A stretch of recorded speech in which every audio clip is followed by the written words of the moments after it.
Good morning, everyone. Welcome to Monday. Welcome to Monday Minutes. Welcome to 2025. I mean, what a start it's been.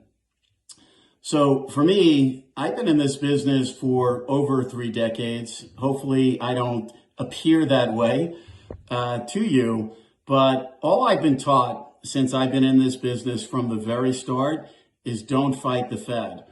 And I will tell you, there has never been a time that I've seen or even that I've studied historically where it's paid to actually fight the Fed.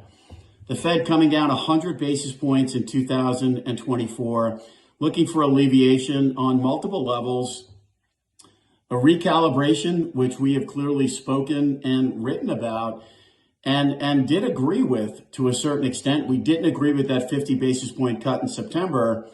But having said that, rates have done nothing but move higher. And it's not just a local domestic phenomenon.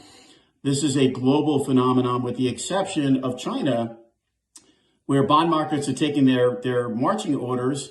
And China does appear to be becoming the next Japan to a certain extent. And we'll see how this plays out.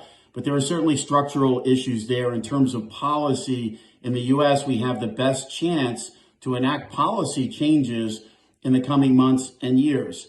But it's not going to be easy. And we are rooting wholeheartedly for this new administration. There have been a lot of people telling me this is 2016 all over again. When you look at the bond market, you look at that bond market reaction.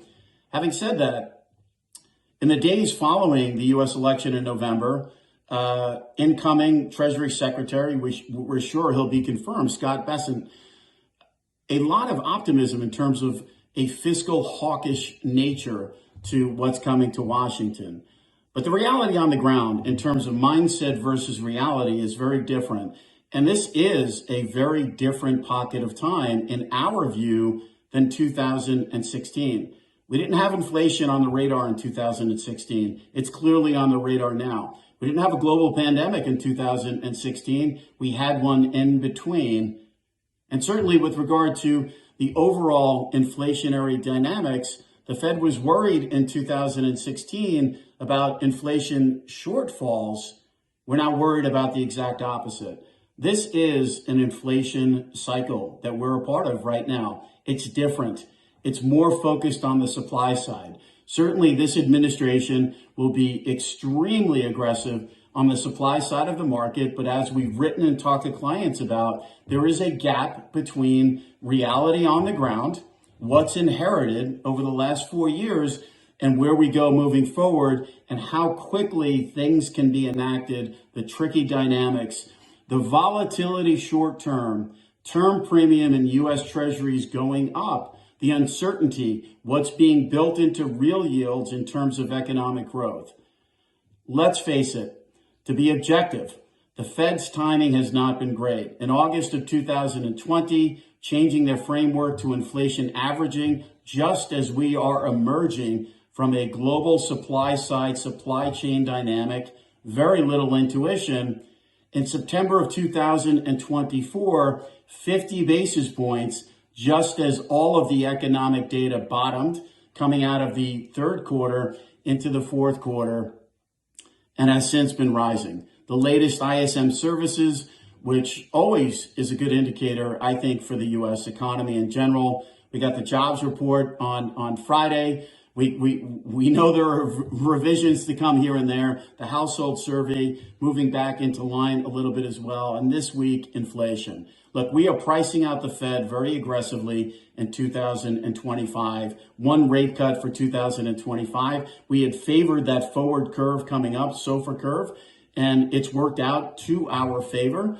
There's still room to price out more. And when you look at certain options markets, certainly we're pricing in this notion of rate hikes. This is the world we live in. This is the market we live in. Immediate results. It moves quick. We change on a dime in terms of themes and narrative. And this is the pocket of time we are in. Having said that, if you look at the last couple of years, the first quarter of both 23 and 24 have been bumpy.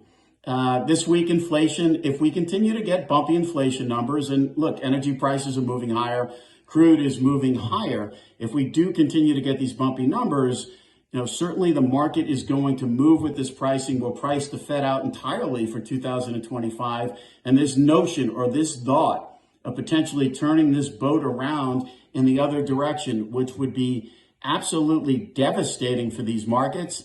And we're not implying we're there, but these are the markets that we live in. These are the markets that we try and survive in. This is where we're at.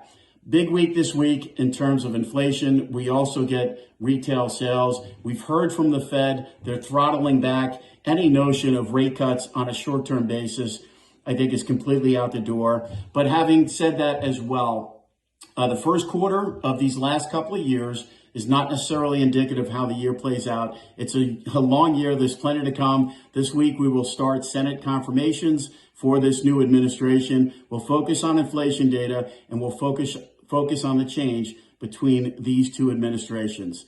Wishing everyone a great year ahead. Wishing everyone a great week ahead. I'm Greg Faranello. I'm head of U.S. rates for AmeriVet Securities.